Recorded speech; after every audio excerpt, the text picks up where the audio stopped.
Yo primero que nada les quiero agradecer por estar aquí en un tema que pareciera ser árido, pero que es nuestra realidad. Somos un país envejecido y todavía no hemos sabido qué pasa con nuestros adultos mayores. Les quise traer al principio una cifra, espero no aburrirlo, porque quiero que se den cuenta lo que significa el proceso de envejecimiento. Fíjense que la ONU, la Organización Mundial, la Organización de las Naciones Unidas, en el año 92 pronosticó en verde mayores 60, en amarillo mayores de 80, que para el 2025 los mayores 60 iban a aumentar en un 60% y los mayores de 80 en un 100%. ¿Qué dicen las nuevas cifras? Que para el 2050, OPS-OMS, los adultos mayores se duplicarán en el mundo, de 11% a un 22%, que los mayores de 80 años se cuadruplicarán. Y es un tema muy fuerte en nuestros países que no están preparados para el proceso de envejecimiento. Que el número de adultos mayores será mayor que los menores de 14 años. Y más aún, el aumento fundamentalmente de la población adulta mayor va a ser en países que están en vías de desarrollo. El 80% va a ser en países como nosotros, que tenemos pocos recursos para los adultos mayores, que no estamos preparados, por lo tanto tenemos que adoptar las pocas políticas para dar una calidad de vida más o menos aceptable. Y esto va muy de la mano con estas cifras. La pérdida de autonomía se cuadruplicará. ¿Dónde habrá más pérdida de autonomía? En los mayores de 80 años, ¿cierto? Sobre todo los que no se han preparado para envejecer. Dependencia, invalidez, dependencia tanto económica como física, deterioro cognitivo, falta de recursos económicos, todo eso va a ser un tema fuerte. Y sabemos que los cambios demográficos van a traer problemas nuevos. Pasamos del siglo XX de las enfermedades infectocontagiosas al siglo XXI de las enfermedades crónicas no transmisibles. Y ese también es un tema fuerte para las políticas de salud, que tampoco nos hemos preparado. Y miren este gráfico. Chile, esperanza de vida al nacer en países seleccionados, esto salió hace poco. Chile está debajo de España, de Canadá, de Reino Unido, de Alemania, de Finlandia, sobre Dinamarca, sobre Colombia, sobre Estados Unidos, Cuba, Uruguay, que siempre estaban sobre nosotros, sobre Argentina, sobre Argentina, esperanza de vida al nacer. Es decir, tenemos esperanza de vida al nacer de país desarrollado. Veamos cómo hacer la calidad de vida de nuestros pacientes mayores. ¿Y por qué ha pasado eso en Chile? A partir de la década del 70 disminuye la natalidad y la mortalidad infantil, fundamentalmente con las políticas del doctor Monkeberg, que se preocupó mucho de los niños y de la nutrición, ¿cierto? Y eso nos ha llevado, en verde las mujeres, en amarillo los hombres, que la esperanza de vida al nacer sea cada vez mayor. Ya estamos sobre los 80 años en Chile, sobre todo para la mujer. Y lo que era una pirámide poblacional, ¿todos saben a qué se refiere la pirámide poblacional? La base está dada por los recién nacidos, preescolares, escolares, adultos jóvenes, adultos mayores, ¿cierto? En verde la mujer, en amarillo el hombre. Hasta el año 82 podríamos hablar de pirámide. 92 ya empezamos a tener un estancamiento de la base, es decir, de los recién nacidos, juventud, edad adulto joven. Para el 2025 ya no tenemos pirámide en Chile. Hay una rectangularización de la pirámide a expensas de la edad media y edad avanzada de la vida y fundamentalmente a expensas de la mujer mayor en Chile. Es decir, la feminización de la vejez, la pobreza, la soledad y la discapacidad. Y eso es lo que tenemos que cambiar. Eso es un tema fuerte que lo estamos enfrentando hace mucho tiempo, pero que no estamos tapando los ojos. Miren lo que pasa con la mujer chilena. Necesitamos que pasara un siglo para que la esperanza de vida de la mujer aumentara en 50 años. 1910, 33 años de esperanza de vida al nacer. 2010, 82 años. En este momento la esperanza de vida al nacer de la mujer está entre 86 y 88 años. Sí, sí. Chilenas. Bueno, ya les decía, las enfermedades crónicas no transmisibles va a ser un tema fuerte. Va a haber una geriatrización de la medicina, cada vez, salvo que sean pediatras u obstetras, todos los profesionales de la salud van a ver cada vez más adultos mayores. Y es un tema para lo cual aún nuestra sociedad no está preparada. Imagínense en el área de salud lo que pasa a nivel de toda la sociedad. Obviamente que para envejecer bien tenemos que tener hábitos de vida saludable. Eso comienza desde que se nace y para eso hay que educarse. Cifras del censo 2012 corregido por si acaso. Sí. 2012, 15% de adultos mayores en Chile, la cifra que estaba programada para el 2025 en Chile. ¿Ya? En este momento los resultados preliminares del censo 2016-2017 estamos cerca de un 18% de adultos mayores. Ahora, ¿qué dice la OMS, la Organización Mundial de la Salud? Se define país envejecido todo país que tiene más de un 10% de adultos mayores. Chile un 15%, o sea, somos un país envejecido. Y ustedes escuchan siempre que políticos, quien sea, se refieren al envejecimiento y dicen, Chile es un país en vía de envejecimiento. No somos un país en vía de envejecimiento, somos un país envejecido ya. Y mientras digamos que somos un país en vía de envejecimiento, no vamos a hacer nada para mejorar la calidad de vida de nuestros viejos. Y lo otro que es importante destacar en este cuadro, que los menores de 15 años en el año 90 representaban un tercio de la población, en el 2002 un cuarto, 2010 un quinto, es decir, se mantiene el número total de la población chilena a expensas de los adultos mayores. Y ese es un tema fuerte, con nuestra sociedad que es cada vez más solidaria, ¿cierto? El grupo económicamente activo se ve aplastado por estos dos grupos, un grupo no productivo y otro grupo no productivo, que a partir de los 60 años, 65, seríamos carga para la sociedad y para el Estado. 2002 en Chile, casi 1.200 personas mayores de 100 años. Yo tengo pacientes de 107 años activos. Eso no se veía antes. Y siempre, si ustedes se fijan, más hombres que mujeres, más mujeres que hombres, ¿ya? Perdón. Ahora quise poner esta cifra porque es muy importante desde el punto de vista sociosanitario. Estado civil de nuestros adultos mayores en Chile. La condición de casado, un tercio de los hombres. La condición de viudo, un quinto de las mujeres. Pero más importante es esto. Un 42% aproximadamente de nuestros adultos mayores viven solos, sin pareja. ¿Por qué es importante destacar esta cifra? El vivir solo, sin pareja, ya sea conviviente, esposo, lo que sea, o marido puerta afuera, como dicen mis pacientes, es un factor de riesgo de mortalidad más alto que el que vive en pareja. Y es un tema que hay que tener en cuenta cuando tenemos que hablar de calidad de vida. Y el otro tema que tenemos que tener en cuenta también es con cuántas personas viven los adultos mayores en sus casas. Y yo cuando vi esta tabla me sorprendí porque yo pensé que nuestros adultos que siempre se quejan, adultos mayores, mi paciente me dice, doctora, no me diga adultos mayores, mi viejo, mi viejito. Yo siempre pensé que nuestros viejos vivían prácticamente solos. Y miren la sorpresa, 63% de los adultos mayores viven en hogares de 3 y más personas. Cuando yo les pregunto, bueno, entonces, ¿de qué se quejan ustedes? Sí, doctora, vivimos con más de 3, 4 y 5 personas, pero nadie nos saluda cuando llega, nadie se despide cuando se van, nadie nos pregunta qué hiciste en el día. Muchas veces nos llevan el plato de comida a la pieza, no nos integran a la mesa. Nuestros viejos no se quejan de estar solos, se quejan de la soledad del alma, la soledad espiritual. Y eso es otro tema importante en calidad de vida, por eso que quise poner estas cifras antes. Y el otro tema importante, del total de la población chilena, menos de un 4% es analfabeto. De los adultos mayores, entre un 13 a un 15% son analfabetos. Nuestros adultos mayores se atienden mayoritariamente en atención primaria. Y este es un tirón de oreja para políticas de salud. Son los médicos de atención primaria los que ven más adultos mayores que no tienen preparación en geriatría y al mismo tiempo lo hacen ver 4 o 6 pacientes por hora. No es que el médico esté desnaturalizado, lo que pasa es que se le exige un débito hora. Y muchas veces en 10, 15 minutos uno no alcanza ni pedirle que se saque la ropa al paciente. Con suerte le actualiza la receta.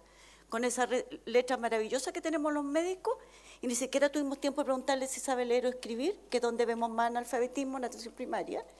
Y ahí, ¿cómo queremos hacer prevención en salud y mejorar calidad de vida si ni siquiera podemos educar en la atención primaria a nuestros pacientes de qué es lo que les está pasando? Por estas cosas tenemos que pelear, chiquillos. Por esto hay que hacer bulla, porque los adultos mayores y nosotros futuros adultos mayores tenemos que tener una calidad de vida mejor. Ya somos un país envejecido. Y más aún, nuestros viejos dependen del Estado en previsión, un porcentaje importante, y en salud. Sobre un 80% de nuestros adultos mayores dependen de salud del Estado. Y este 80%, que un porcentaje importante, antes de los 60 años era el sistema privado de salud. Después de los 60 años les suben tantas las primas bases que los obligan a cambiarse al sistema público al cual nunca cooperaron, pero que los recibe igual en forma solidaria. Todo esto es lo que tenemos que revertir. Yo no entiendo cómo, viendo estas cifras, no hay quien no se dé cuenta de lo que significa, cómo no hemos hecho nada todavía. ¿Qué pasa con la salud de nuestros viejos? Lo que caracteriza el proceso de envejecimiento es la vitalidad. La vitalidad es máxima alrededor de los 25 o 30 años y declina lentamente para hacer crisis con el umbral de reserva alrededor de los 80 años. Ejemplo simple, si yo tengo 25 años y hago una gripe y tengo carrete el fin de semana, lo más probable es que voy a ir a carrete media molida, al día siguiente duermo un ratito más y me repongo. Si hago una gripe a los 80, empiezo una semana antes, con alteración del equilibrio, empieza a disminuir más la memoria, puede que hasta debute con una caída, se altera el ciclo vigilia-sueño, hago la gripe, lo más probable es que me complique con una neumonía, necesito kinesiología y recién como la tercera, cuarta semana me empiezo a sentir mejor. Esa es la vitalidad, la capacidad que tengo de volver a ponerme de pie frente a un estresor agudo. Y el estresor agudo no es solo la enfermedad, es el cambio de domicilio, la pérdida de la pareja, la enfermedad aguda, la hospitalización aguda, la falta de recursos económicos, la muerte o enfermedad de un hijo. Todo eso produce alteración de la vitalidad de nuestros viejos. ¿De qué se enferman nuestros adultos mayores principalmente? Aparato circulatorio primero, cáncer y tumores segundo lugar, respiratorio tercer lugar.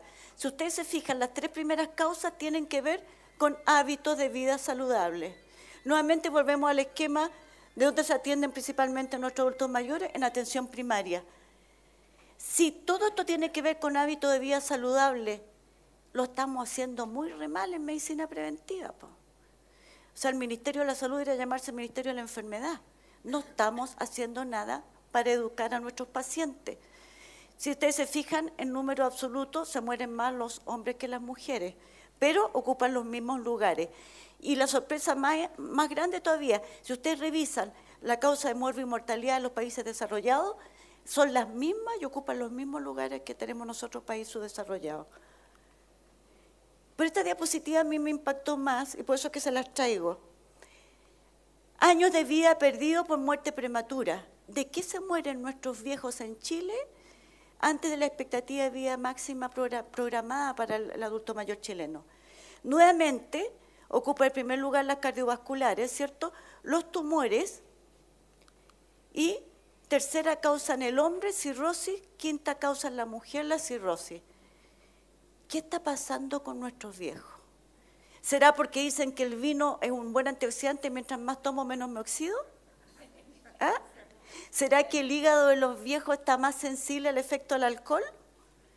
Puede ser, ¿cierto? ¿Será que como además tomo muchos fármacos más el alcohol, daño más el hígado? También puede ser. Yo les voy a contar, yo trabajo en el área privada de la Clínica Las Condes. Yo hice una encuesta dentro de mis mujeres mayores que yo captaba o sospechaba que estaban bebiendo. Las empecé a llamar por teléfono mañana y tarde. En las tardes la voz traposa.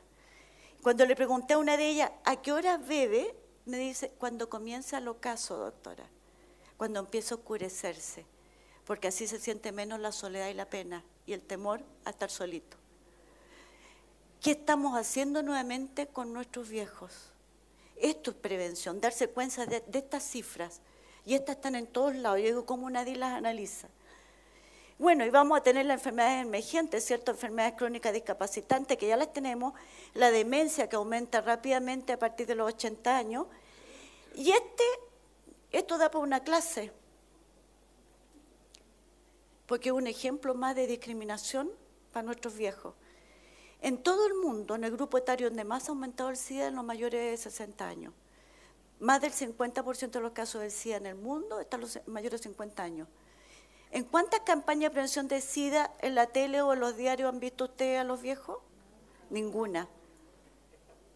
¿Quién les enseña a usar condón, a cuidarse? Nadie. Nuestros viejos todavía piensan que el condón es un signo de poca virilidad y no se protegen. No les enseñamos de sexualidad, nada. Este es otro tema que hay que tener en cuenta. Educar en prevención. Entonces, si quisiéramos hacer un diagnóstico global, ¿qué pasa con nuestra población mayor? Diríamos que en Chile hay una democratización de la vejez, es decir, cada vez hay más posibilidades para que más chilenos lleguen a viejos, pero la calidad de vida empeora a medida que se envejece. Necesitamos tener políticas viables para los escasos recursos que tenemos para poder dar una calidad de vida digna para nuestros adultos mayores. Aumenta la morbilidad, aumenta la discapacidad y no estamos haciendo prevención. Fíjense que el mejor ejemplo, que cuando uno dice prevención en geriatría, ay doctora, ¿qué va a prevenir en los viejos? ¿Y la vacuna de la gripe? Evitas que se presente la enfermedad. Si estás vacunado y hay un cuadro gripal, la enfermedad es menos agresiva, limita las complicaciones y uno alcanza a actuar antes que se deteriore la función respiratoria. Es el mejor ejemplo. El tomar la presión, detectas la enfermedad precozmente, limita la extensión de la enfermedad, evita la enfermedad coronaria, la enfermedad cardiovascular y evita que el corazón se dilate y hagamos una insuficiencia cardíaca. ¿Y es caro tomar la presión arterial? ¿Duele tomarse la presión? Es gratis, ya muchos pueden tener su aparato de presión en la casa, pero para eso hay que enseñar. Y hay que enseñarles cuáles son las cifras máximas, cuáles son las mínimas, en qué momento, cuáles son los síntomas que tienen que hacerlo sospechar. Nada de eso enseñamos. ¿Qué quisiéramos nosotros, cierto? Esas son las condiciones de salud que puede estar cualquier ser humano. Nosotros quisiéramos que las condiciones crónicas fueran las menos los adultos mayores y ojalá nos pudiéramos devolver antes que deje una secuela al estado de salud, igual que la discapacidad. El único estado que no nos podemos devolver es hacia la muerte. Con nuestro apuro en atención a los viejos, porque no sabemos de geriatría, porque no nos gusta trabajar con viejitos, ¿cierto? Esto es lo que los viejitos nos dicen, esto es todo lo que dejamos por ver. Por ejemplo, ¿a cuántos de ustedes le sacan los zapatos cuando van a la consulta para revisarle los pies? Ya. Tiene factor de riesgo. Fíjense que esto es lo que diagnosticamos y todo eso queda sin diagnosticar. Y a veces un callito en un zapato que no sea el más cómodo, en un piso irregular, basta que haga ese movimiento, aparece el dolor, los reflejos están disminuidos, se cae. En vez de herido al pedículo, termina en el traumatólogo con una fractura de cadera, porque no examinamos esos pies. El problema, por ejemplo, urinario. Esto es lo que se diagnostica, eso queda sin diagnosticar. Es re fácil ese diagnóstico de incontinencia cuando el paciente llega con pañales. Hasta que no, ¿por cierto? Si yo me doy el tiempo, que es mínimo, para preguntarle si usted al toser, al estornudar, al levantar el bolso al supermercado, se le escapan gotitas de orina. Ustedes saben que hay un porcentaje importante de mujeres de alrededor de los 50 años que cesa la actividad sexual por miedo a que se le escape la orina en el acto sexual. Y cuando yo les pregunto, bueno, ¿y por qué no consultaron? Ah, que yo pensé que era normal que se me escapara la orina en la menopausia. Eso es, nos estamos educando. Se dice que en la geriatría es donde se aborda al adulto mayor en las 4 áreas fundamentales. Lo clínico, o sea, el órgano que está fallando o está molestando, cómo me muevo, si estoy activo en la comunidad, si soy autovalente o no, si tengo apoyo en la sociedad, en mi hogar, en la comunidad, en la población, si tengo pareja o no tengo pareja y cómo estoy mentalmente. Y mentalmente no es solo si tengo depresión o demencia, si tengo angustias espiritualmente como estoy también, ¿cierto? A mí me da mucha vergüenza que digan que solo la geriatría se aborda en estas 4 áreas. Cuando usted va al diabetólogo, ¿es su páncreas el que entra o es, ¿cuál es tu nombre? Patricia. ¿O es Patricia que entra con un problema de salud? No, yo entro a Juan Carlos Zavala entera. Ya, claro. Cuando uno va al cardiólogo no es el corazón que entra caminando, cuando va al nefrólogo no son los 2 riñoncitos que entran de la mano, es un ser humano con historia de vida. Y el caso del adulto mayor, 60, 80 o 100 años, que hay que dedicarle el tiempo. Los adelantos de la medicina nos han llevado a ser médicos de las superespecialidades, pero hemos transformado a los pacientes en órganos y no en organismos. Y ni siquiera en organismos biológicos, en organismos biográficos. Y eso se ha perdido, y eso es lo que hay que recuperar. Tenemos que educar en autocuidado. El autocuidado es la responsabilidad que tenemos todos, sabiendo que vivimos en un país envejecido, de aprender hábitos de vida saludable, de aprender cuáles son nuestros controles de salud y mantener estos controles. Y los hábitos de vida saludable, que no nos vamos a detener mucho esto porque están en todos lados. Quizás les quiero dar otros tips que son más importantes. Bueno, el autocuidado, la definición, ¿cierto? Obligación de conocer y poner en práctica las medidas destinadas a preservar su propia salud. Porque no vamos a cargar a nuestros hijos con nuestra enfermedad, tenemos que ser autovalentes hasta el último día, eso es lo que yo espero. Y hay este listado, si quieren, pues yo se los mando, o se los dejo, de los exámenes que uno deberá hacerse periódicamente, que también están en todos lados, bajarlo por internet. Más que nada, conversar un poquitito de esto. Todos quisiéramos vivir lo más posible, ¿cierto? ¿Qué pedirían ustedes si vivieran cerca de los 100 años o hasta los 100 años? ¿Cómo les gustaría llegar? ¿Independiente? ¿Ah? ¿Saludable? ¿Feliz? ¿Autovalente? Ah, ahí está. Fíjense que esta encuesta la hicieron en Estados Unidos y eso mayoritariamente contestaron, quiero sobrevivir aún más tiempo si es posible, más de 100 años, ojalá, mantenerme sano, una vida sexual satisfactoria, salud, dinero y amor, como dijo ella, una mente despejada y alerta, ojalá con nuestra cabecita buena, ¿cierto? Ser activo, haber alcanzado la sabiduría, qué lindo. O sea, lo que nosotros queremos es que esto, la supervivencia o la prolongación de la vida no sea una amenaza, sino que sea una meta para todos, ojalá alcanzable, en calidad de vida, en autovalencia, en autorrealización. ¿Cuál no será nuestra meta? Ir mejorando con los años. Ya no quiero esta vejez pasiva. Cambio de paradigma. La vejez, el cuerpo se desgasta con el tiempo y la vida se torna cada vez menos satisfactoria, menos digna. No, mentira. La vida no es un proceso de declinación, sino de transformación constante y, por tanto, lleno de potencial por un crecimiento ilimitado. O sea, pasamos de la actual actitud de nuestros viejos de la resignación a la adaptación. Si estoy viejo, es normal que vea poco, que escuche poco, que me caiga, que me duela todo. No, no más resignación.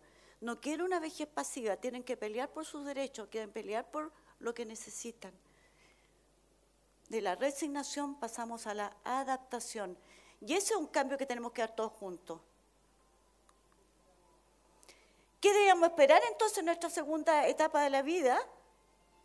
La segunda etapa de la vida es cuando llegamos alrededor de los 50, los 60 años, nos damos el tiempo. La juventud siempre mira hacia adelante, que va a ser mañana, el próximo año. ¿Eh? La gente mayor llega un momento cercano a la jubilación que se da el tiempo de detenerse y mirar hacia atrás. ¿Qué he hecho con mi vida? ¿Qué me queda por hacer? Y eso yo le llamo un segundo renacer, en que tiene ventaja y desventaja. ¿Cuál es la ventaja de renacer alrededor de los 50, 60 años? Que uno puede hacer las cosas que no ha hecho antes. ¿Ya? Y con sabiduría, ¿cierto? Y con experiencia de vida. ¿Y cuál es la desventaja? Que ya no tenemos nada virgen, pues entonces tenemos que ir con cuidado, pero sabemos cuidar nuestro cuerpo, ¿cierto? ¿Qué es lo que quisiera yo? Mantener mi autonomía, ¿cierto? Libertad individual, felicidad personal, y sobrevivir esta edad avanzada con buena salud integral. Salud integral no es solo la salud física, es la salud psicológica, la salud espiritual y la salud sexual. Cada día tiene que tener un significado nuevo para mí y tener, ojalá, todos una debida atención médica en el momento que corresponda para evitar la cronicidad y la discapacidad. Todos sabemos qué tenemos que hacer para envejecer bien, cuáles son los hábitos de vida saludables. Actividad física, ojalá participar en grupos de nuestros pares, compartir. Más que una buena alimentación, es la compañía. Ojalá nunca sentarnos solos a la mesa. Un buen plato va a tener mucho mejor sabor si estamos acompañados, sobre todo con la persona querida. Mantener una vida de intimidad o de sexualidad y que lo que nos una permanentemente es el sentimiento. Cuando yo me uno a una persona, no me uno porque me pusieron una pistola al pecho. Es una decisión propia. ¿Y cuál es la clave? De mantener y acrecentar el sentimiento a lo largo de la vida. Es decir, que lo que los une a ellos es un sentimiento que ha mejorado en calidad. ¿Cómo es la sociedad que le estamos dando a nuestros adultos mayores? No les voy a poner la definición de envejecimiento, le voy a poner lo que sienten nuestros viejos frente al proceso de envejecimiento. Cuando le pregunto, ¿qué significa para usted ser viejo? Pucha, doctora, re triste, pues la última etapa en el ciclo de la vida, después solo le sigue la muerte. Y es la época de cambios fisiológicos que nadie le enseñó. Es normal que camine así, es normal que escuche poco, es normal que mi órgano sexual funcione de tal manera. No saben. Entonces aceptan con resignación lo que están viviendo. Cambios patológicos, o sea, cambios que nos han dado las enfermedades y la cirugía que hemos acarreado en la vida. Y además cambios socioambientales que por sí son factores de riesgo. No es lo mismo envejecer en Santiago que envejecer en el campo. Y a eso le agregamos las pérdidas. ¿Qué pérdidas ocurren con el envejecimiento? ¿Ya? De la pareja, de los hijos que se van, ¿cierto? De la agilidad física, disminución de la capacidad mental, disminución de la capacidad económica.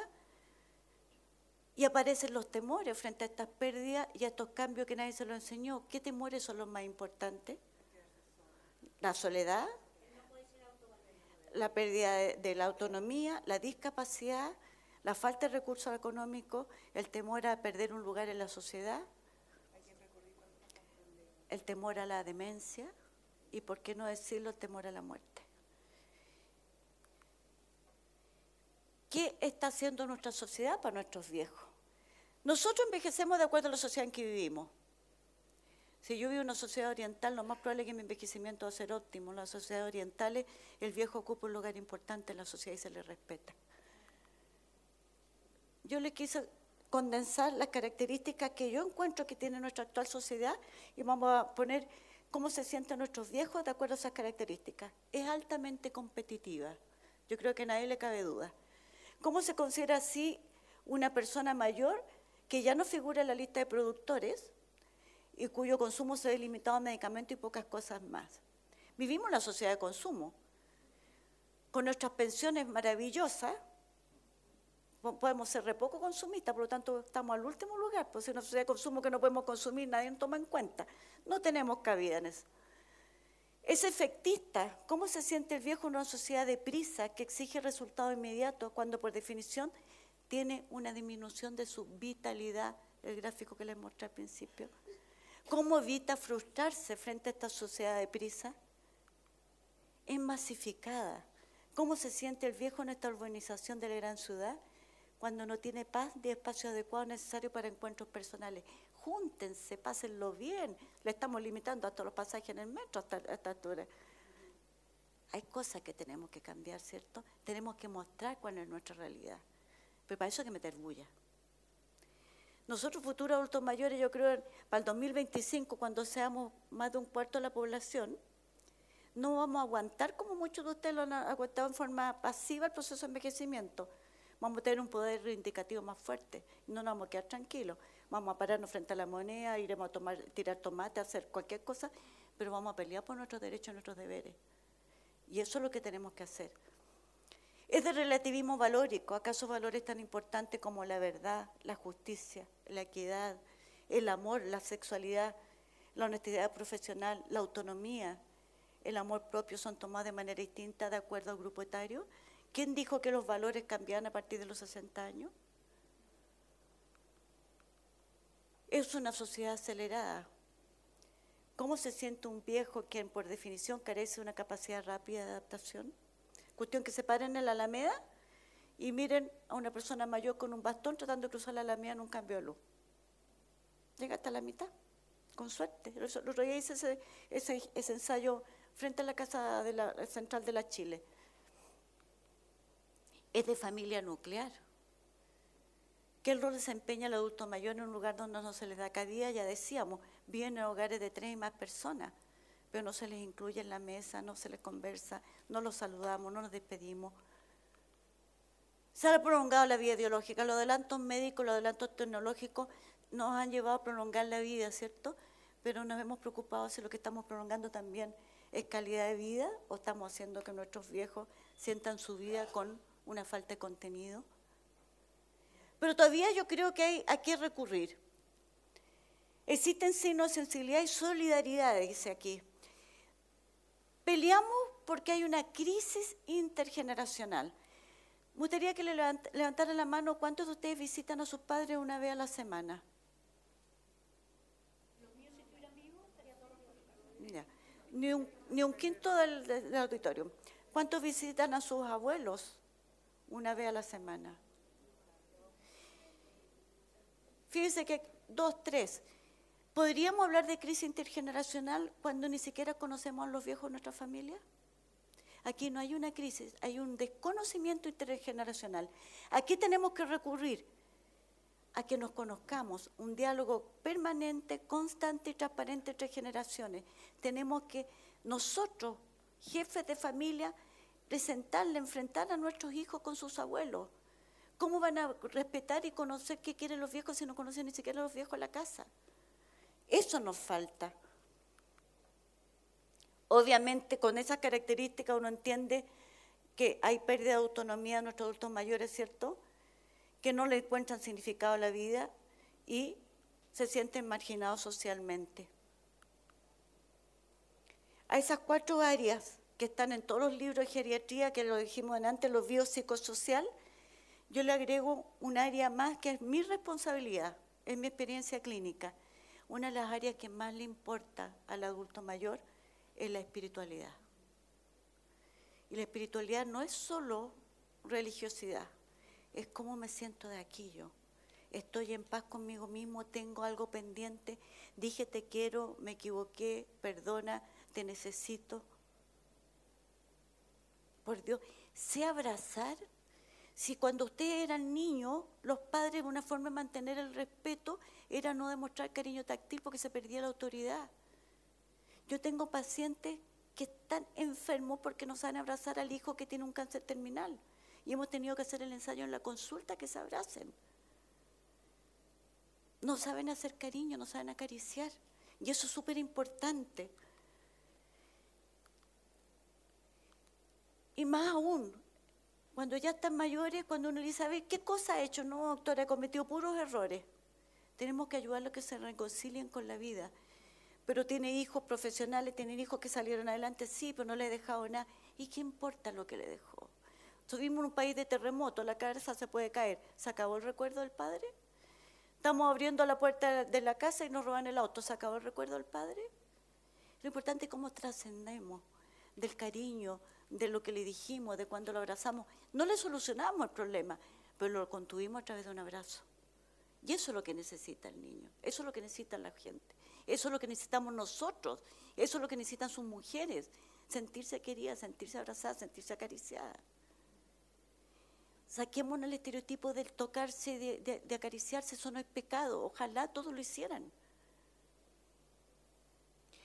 Necesitamos, el adulto mayor necesita reconciliarse. Cuando uno le pregunta, yo hice una vez un ensayo con 2 pacientes. Me llegó un paciente, que no le puedo dar el nombre porque es un personaje que sale en el diario todos los días, un gran empresario, que sentía que se le acababa la vida. 70 años, súper sano, quería que lo escaneara de pie a cabeza, porque creía que tenía algo malo. Lo examiné, le hice una historia clínica, en realidad le dije, necesita exámenes básicos, no le voy a pedir escáner, no es que quiero que me escanee. A ver, siéntese de nuevo. El problema que él tenía al final era que tenía un único hijo que ya le había quebrado 2 de sus empresas, entonces sentía que lo había hecho mal, sentía que era un fracaso, entonces buscaba la solución en la enfermedad. Pero al final, cuando se iba a ir, me dice, usted no me ha preguntado quién soy yo. Le dije, por el apellido supongo que quién es. Pues le dije, pero usted en este momento es mi paciente. Siéntese de nuevo, ¿qué es lo que está fallando? Fíjense que me dijo, mire doctora, yo estoy casado hace 40 y tantos años, pero tengo una pareja hace 25 años y no sé con quién quedarme, o con mi señora. Entonces le dije, ¿y usted quiere que yo lo aconseje? O sea, esa era su enfermedad. Entonces le dije, pucha, lo único que le puedo decir es que ha sido re injusto, porque al amante no le ha permitido tener hijos y la ha tenido a la sombra porque usted es un hombre público, y a su mujer, si hace 25 años le hubiese dicho esto, le habría permitido a ella rehacer una vida de pareja. Esa era la intranquilidad de él, la angustia de llegar al final de la vida, a pesar que estaba sano, porque no tenía nada resuelto. Un hijo que se la farreaba toda y ni siquiera sabía quién amaba.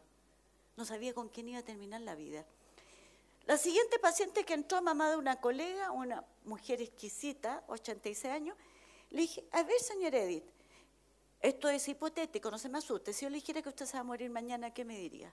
Feliz, doctora, he hecho todo lo que he querido en la vida, tuve una pareja excelente, enviudé, pero tuve un matrimonio feliz, he disfrutado a mi hijo, a mis nietos, no tengo nada pendiente, que venga la muerte. Eso es lo que uno dice. La mayoría está en la angustia, los menos la serenidad. Y frente a lo que ellos sienten al jubilar, que es el final de la vida, aparece la pregunta, ¿qué sé de mí? ¿Qué me queda por hacer en este tercio de vida? 65 años, porque le quedan todavía como 20, 25 años más. ¿Qué cabe esperar por este tiempo que queda? ¿Quién soy yo? ¿Soy el empresario? ¿Soy el director de la universidad? ¿El presidente de tal cosa?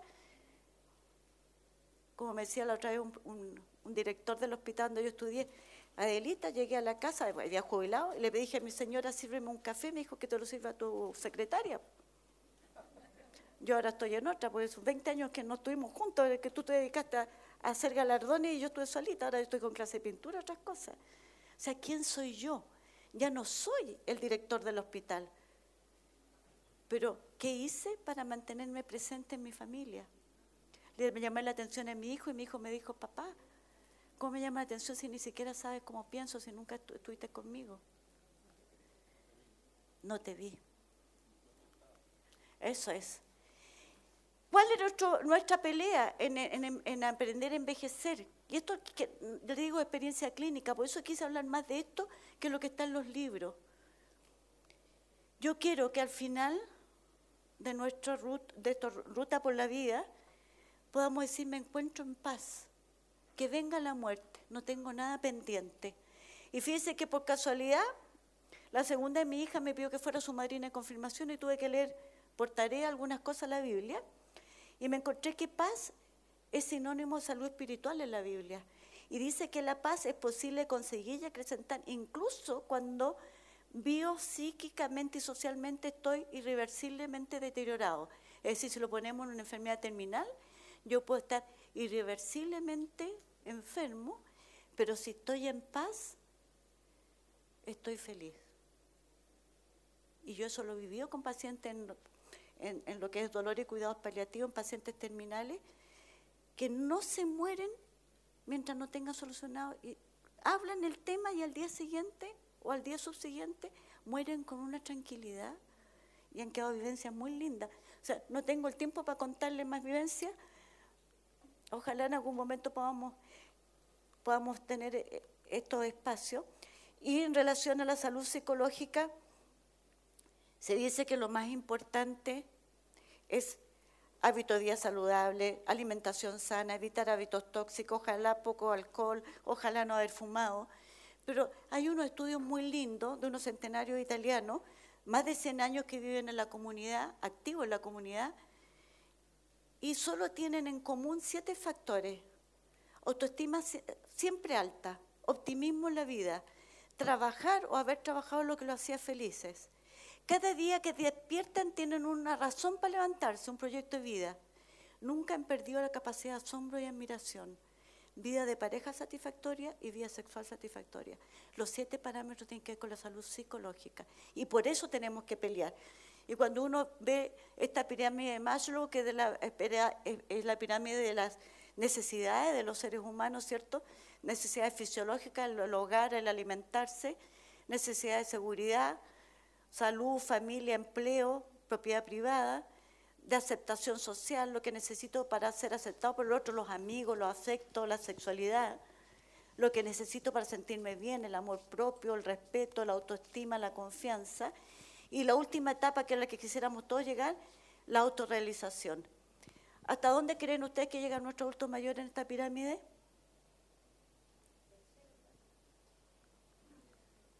Fíjense que hasta la tercera etapa es para sobrevivir. Y solo el crecimiento personal, cuarta y quinta etapa. Con suerte nuestros adultos mayores están llegando a segunda y tercera etapa. Esto es calidad de vida, lograr llegar a la autorrealización, a la independencia, a la autovalencia y a ser satisfechos con lo que hemos vivido. Obviamente que si tenemos cubiertas nuestras necesidades, ¿cierto?, vamos a tener una evaluación positiva de la vida y vamos a sentirnos autorrealizados. Esto es el estudio que les decía de los 7 parámetros. Y ya para terminar, ¿qué estamos haciendo nosotros como profesionales de la salud? Estamos prolongando la vida biológica, sí, pero hemos descuidado un tema súper importante. Cuando vivimos una sociedad en que los recursos son escasos para nuestros adultos mayores, en que no podemos pensar que se van a hacer los exámenes más sofisticados, y si llegan a hacerse el examen sofisticado, ¿cuántos recursos tiene para el medicamento, que son todos caros, como por ejemplo para la memoria y para otras cosas más? Quizás lo que queramos enseñarles es lo que es normal, necesario y saludable, ¿ya? Y una de las cosas que más hemos descuidado, que es la salud sexual de nuestros viejos. No se atreven a preguntar porque ¿qué va a pensar el doctor? Y el doctor nos pregunta por descuido, por falta de interés, falso moralismo, ¿qué va a pensar el paciente si le pregunto su sexualidad? Que soy intruso. O ignorancia en el tema. Los menos de los profesionales de salud saben de sexualidad y no nos enseñan a preguntar de sexualidad en la escuela de medicina, ni en ninguna de las escuelas de salud. Me acuerdo que la primera vez que yo tuve que enfrentarme a un tema, en tercer año de medicina, uno tiene que empezar a hacer historias, recién primer enfrentamiento con el paciente. Y hay una cosa que hay que contestar siempre, que es si el paciente ha tenido enfermedades venéreas. Y me tocó una viejita, 82 años, y yo dije, ¿cómo le pregunto a ella por enfermedad venérea? No va a entender lo que estoy preguntando. Le dije, a ver, abuelita, fue el primer error. Me dijo, yo no soy su abuelita. ¿Ha tenido enfermedades sociales? Mire, mijita, me dijo, yo nunca he sido sociable ni tampoco socialista. Entonces, ahí me di cuenta que el tema hay que tocarlo como corresponde y hablarlo como corresponde. Todavía existen en la sexualidad de nuestros adultos mayores mitos que están en la Biblia, como el mito de la masturbación, que mi paciente de la clínica La Conde me pregunta, doctor, ¿es verdad que si me masturbo se acorta la vida? ¿Es verdad que si me masturbo aumenta la demencia? Esto da por una clase completa, pero y el otro mito que siempre es bien fuerte también, el de la bella durmiente, eso que castiga a nuestras mujeres. Yo despierto al placer sexual solo si llega mi príncipe, llame esposo, y me despierta con un besito. O sea, solo cuando el caballero quiere. Y si usted quiere, no, pues doctora, ese es para otro tipo de mujeres. Y esa es una creencia, ¿sí o no? Sí, en los campos. Y no solo en los campos. Yo tengo pacientes en la clínica también que pasa eso.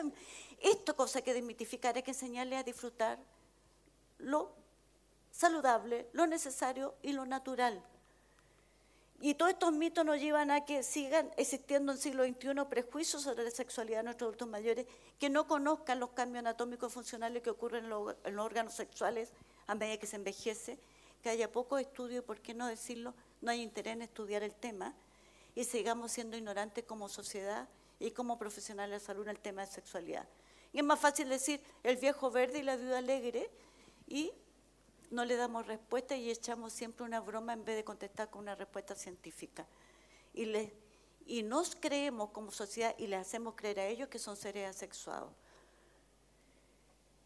Como sociedad, entonces, le estamos permitiendo a nuestros viejos ser felices, por lo menos reconfirmar el amor propio a través de la sexualidad, afirmar su autoestima, sentir que son capaces de hacer feliz a su pareja. Necesitamos un gran cambio cultural. Los profesionales de la salud, primero, con la prolongación de la vida, las menos de las veces vamos a curar. Y las más de las veces vamos a tener que saber escuchar, acompañar, asistir, incluso estar al lado durante el duelo, en la muerte y más allá de la muerte. Todavía se nos enseña que tenemos que curar en la Facultad de Medicina. Entonces, ¿qué hacemos? Caemos en el encarnizamiento terapéutico, es decir, lo conectamos al respirador, lo conectamos a la manguerita para que se alimente, la manguerita para que orine, porque si se muere el paciente no soy un profesional exitoso. Nuestro fin es curar. A los adultos mayores, educarlos en sus deberes y en sus derechos, educarlos a que no tienen que resignarse, que tienen que adaptarse y que son ustedes los encargados de cambiar la imagen del adulto mayor. Sí, que yo, ¿qué voy a querer llegar a vieja si mi abuela se queja todo el día, no quiere ir a ningún lado? Yo quiero ser viejo porque, pucha, mi abuela estira para arriba, donde estamos, bupa chalupa. Eso es lo que queremos. Ustedes tienen que cambiar esa imagen. Yo los acompaño en la pelea, pero ustedes tienen que dar la pelea. Educarlo sobre todo en todo lo que es el tema de la sexualidad, educarlo en el tema del SIDA. La mujer mayor es la que más se contagia dentro de la población mayor de SIDA. Educar a la sociedad no tiene como deber hacer felices a todos los ciudadanos, pero sí tiene la obligación de sacar todos los obstáculos que impida a cada ciudadano elaborar su proyecto de felicidad. Y en ningún carnet de identidad dice que a partir de los 60 años deja de ser ciudadano. El amor existe, el amor llega hasta el último día. Si nos infectamos, existe tratamiento.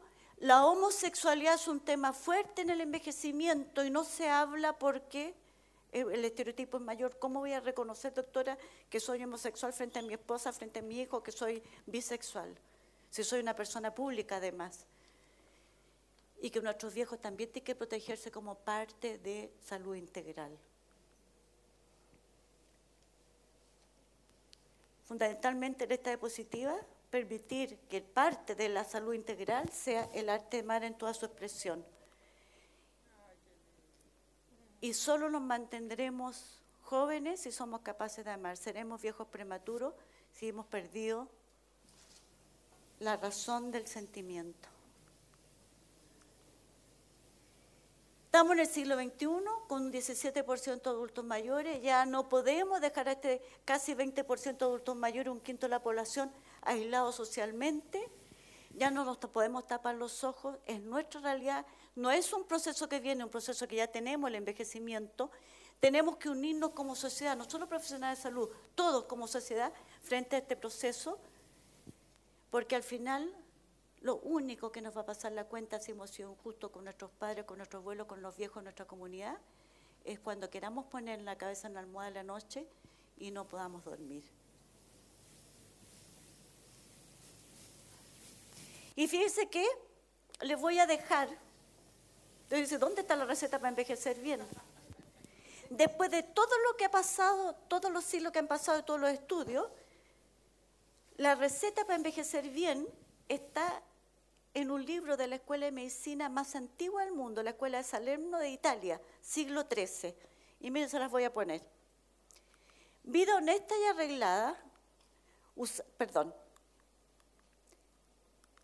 vida honesta y arreglada, usar pocos remedios, poner todos los medios de no alterarse por nada. La comida moderada, ejercicio y distracción, no tener nunca aprensión, salir al campo algún rato, poco ruido y mucho trato y continua ocupación. Siglo XIII, Escuela de Salerno, lo que se dice todavía siglo XXI. No hemos descubierto la papa. ¿Qué le falta a esta receta? A propósito de lo último que hablamos.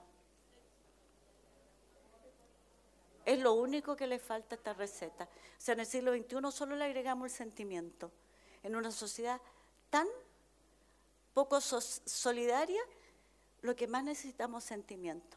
O sea, vida honesta, arreglada, preocupémonos de nuestra salud, estemos lo más tranquilo posible, ojalá lo menos medicamentos, solo lo justo y necesario, ojalá nos mantengamos en una salud psicológica estable, comer lo necesario, mantenernos activos, distraernos, tratar de no andar ansiosos frente a la vida no va a cambiar si nos ponemos ansiosos o no. Yo tengo un paciente de 96 años, que la otra vez entró con 4 kilos de avena a la consulta. Me dice, le traigo un presente, doctora. Los viejos son muy sabios. ¿A qué le dicen presente los viejos? Al regalo. Si ustedes creen en un Dios, en un ser superior, el día que vivimos este momento es nuestro presente, es nuestro regalo. Si no lo disfrutamos, somos unos malos agradecidos. No sabemos. ¿Cuál de ustedes podría apostar que a las 12 de la noche va a estar vivo? Nadie. Nuestro deber, nuestra obligación es ser felices ahora, aquí y ahora. No sabemos qué va a pasar mañana. Lo que pasó hace 5 minutos ya no lo podemos cambiar. Nuestro presente, nuestro regalo, disfrutémoslo. Y creo que eso es... no.